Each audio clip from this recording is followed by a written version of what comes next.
Hello, and it's from Never Stop Trucking. Here we are talking about AI today. This has nothing to do with learning about dispatching, but I want to show you what the future might look like. The short video that you're going to be able to see is about artificial intelligence creating a video for you instead of me about dispatching. You're not probably going to learn much about dispatching. I think I'm still better than him. I'm going to tell you right away that I have no experience at all working with AI. I have been thinking about it for a while, but it took me 2 hours to create a 4 minute long video, and most of that time was me researching which programs I'm going to be using, which program is better, and which program I can use for free, at least to try it out. So it took me maybe 30 minutes just to actually create that video, and that was just amazing. And like I said, you're going to be able to see that video very soon here in this same video. Let me just tell you how I made it. If you want to skip to that part, there will be timestamps in this description of the video. But let me real quick explain to you how I made it and why I made it. Why I made that video is because I've been thinking about future of dispatching and trucking a lot, and I've had so many ideas, but it takes training and knowledge to go ahead and make those ideas alive. I've been talking to a lot of people lately through the channel and through email and even on some Zoom phone calls that work with that kind of stuff. And I've been just amazed of how far the technology has come and what the future will look like as far as dispatching trucks goes. We are not talking about self-driving trucks here, anything like that. We are talking strictly about our side of work, behind the computer here in the office. If we are able to replace a dispatcher with AI, I think we are going to be able to replace YouTubers such as me with this kind of technology, and I wanted to try it out, and I think I'm going to be messing a lot with it in future. Maybe not on this channel, maybe I'll create a different channel just for that, because this channel is strictly educational for you guys. How did I make this video?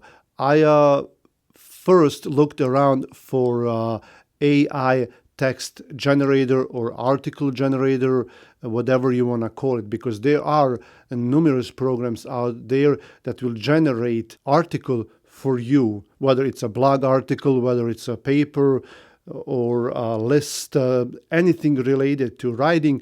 You can just tell an AI program your title and maybe a few keywords, and it will generate a text for you. It could be 1,000 words, 1,500 words, or less or more. But these texts are not filled with personal experience or a year-long training that someone with an expertise might have. What they do, rather, I think, is that they gather other texts throughout the internet from what they learned before, and they learn and learn and learn, and at the end they come up with something that really makes sense, and you'll see in that video. So what I did with this AI text generator is I asked a question, how to start a dispatching business, and I gave the AI program few keywords, and then I'll put them right here, and then you just click submit. It will tell you how to start a dispatching business.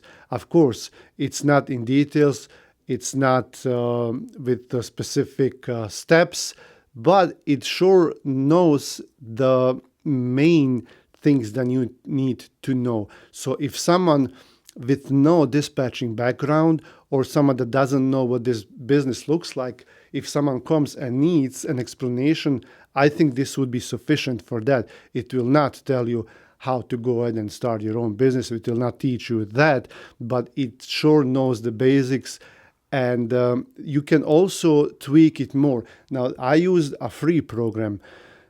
There are other programs that are more advanced that cost a lot of money, and I'm sure they will produce even a better text, better sense-making article or a video, whatever you want to call it. So what I did is I generated a text.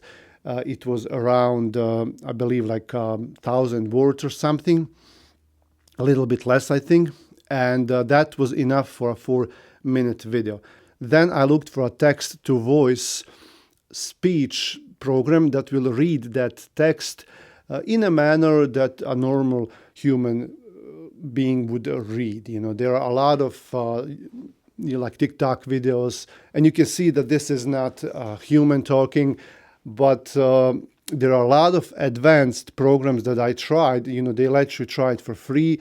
You have to pay if you want to use it, and they were very good. They sounded really like humans, and you can even tweak them. You can make them pause, or you can choose emotion, like funny, emotional, motivational, things like that. You can tweak it a lot. You can make it go faster or slower, so you can make it work. But what I did, I didn't tweak anything. I didn't tweak any text, nothing with the voice. And then I found an AI that will act as a human being, and it will read that text, and it will look like that human being is actually saying that text. What was even better with that program, where you could use the human avatar, is that they also have their own voice reading, text reading software, whatever you want to call it. And the character would move the lips, and it will actually it will synchronize, it will look like that character is actually talking, and even use some hand gestures, things like that. So it was really cool. Of course, you can see that it's not a real human being, but at the end, I came up with a video where I didn't do anything. I didn't do any research about the topic. I didn't write anything. I didn't say anything. All I did is ask a text generating or article generating program to come up with an article, and the title was How to Start a Dispatching Business. That's it, and a few keywords. And it came up with the article by itself. I didn't change anything, and the avatar read it out for me. At the end, I had a video that was totally produced 100% by artificial intelligence, and it actually made sense. I'll show you here in a second how I tried a different program that was actually using pictures instead of an avatar. So it would, each sentence would have certain keywords, and that program would find pictures that were related to those keywords, and it would automatically show those pictures. So for example, if they're talking about fixing a truck, then the picture that was shown would be a truck being fixed in a repair shop. But I didn't like that one as much as I liked that avatar talking one. That was really cool one. So let me show you the first one, like a couple of seconds about that one right here. Truck dispatching is a process of organizing the transport of goods by road. A dispatcher is responsible for communicating with drivers, coordinating resources, and keeping track of vehicle maintenance. If you're thinking about starting a truck dispatching business, there are a few things you should know. So as you can see, this one is not that great. I mean, it could work, but the one that I was really amazed with coming up right now. How to start a truck dispatching business? Truck dispatching is a process of organizing the transport of goods by road. A dispatcher is responsible for communicating with drivers, coordinating resources, and keeping track of vehicle maintenance. If you're thinking about starting a truck dispatching business, there are a few things you should know. In this video, we will explore how to start a truck dispatching business. From finding the right software to understanding the regulations, we'll cover everything you need to get started. The initial cost of starting a dispatching business can vary depending on the size and scope of the operation. For a small operation, the startup cost may be as low as a few $1,000s. However, for a larger operation with multiple trucks and drivers, the startup cost could be tens of thousands of dollars. In either case, it is important to have a solid business plan in place to ensure that the dispatching business is able to cover its costs and generate a profit. How to find drivers to dispatch? There are a few different ways that you can find drivers to dispatch. You can use a trucking company, you can use an independent driver, or you can find a driver through a broker. If you use a trucking company, they will provide you with the drivers that you need to dispatch. This is the easiest way to get started, but it can be more expensive. If you use an independent driver, you will need to find someone who is willing to work with you. This can be more difficult, but it can also be less expensive. If you use a broker, they will help you find the drivers that you need to dispatch. This is the most difficult way to get started, but it can be the most affordable. Negotiating low prices with brokers. As a truck dispatcher, you will need to negotiate low prices with brokers. This can be a challenging task, as brokers are often experienced negotiators. However, there are a few tips that you can keep in mind to help you get the best price for your loads. First, it is important to remember that you are not obligated to accept the first offer that the broker gives you. If you feel that the price is too low, counter with a higher offer.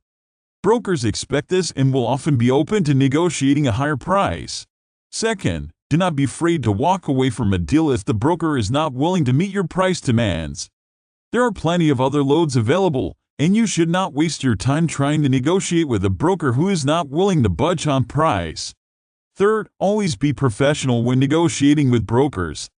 This means being polite and respectful, even if the negotiation gets heated. Remember that you're representing your trucking company and you want to maintain a good relationship with the broker so that you can continue doing business together in the future. Charging trucking carriers for dispatching fees. When it comes to charging trucking carriers for dispatching fees, there are a few things you need to keep in mind. First and foremost, you need to make sure that your fee is fair and reasonable. Secondly, you need to be transparent about what the fee covers. And finally, you need to be consistent in how you charge for dispatching services. Let's start with the first point, making sure your fee is fair and reasonable. There are a few different ways to go about this. First, you can research the going rates for similar services in your area. This will give you a good baseline to work from. Secondly, you can consider the value of your service. How much time and effort are you saving the carrier by taking on the dispatch responsibilities? Based on these two factors, you should be able to come up with a fair and reasonable fee for your service. Next, let's talk about transparency. When it comes to charging for dispatching services, it's important that you're clear about what the fee covers. That way, there are no surprises for the carrier down the line. So, be sure to itemize all of the services that are included in your fee, such as route planning, load matching, etc., so that the carrier knows exactly what they are paying for. So yeah, as you can see, that guy is better looking. It uses hand gestures. It knows things. So who knows? Maybe those will replace everyone in the future. We never know. Hopefully that's not going to be that soon. But I still think that this technology can help us. It will not make us lose our jobs. It can only help us and make our job easier. I hope you enjoyed that video and come back for more. And I'll see you guys around. Thanks for watching.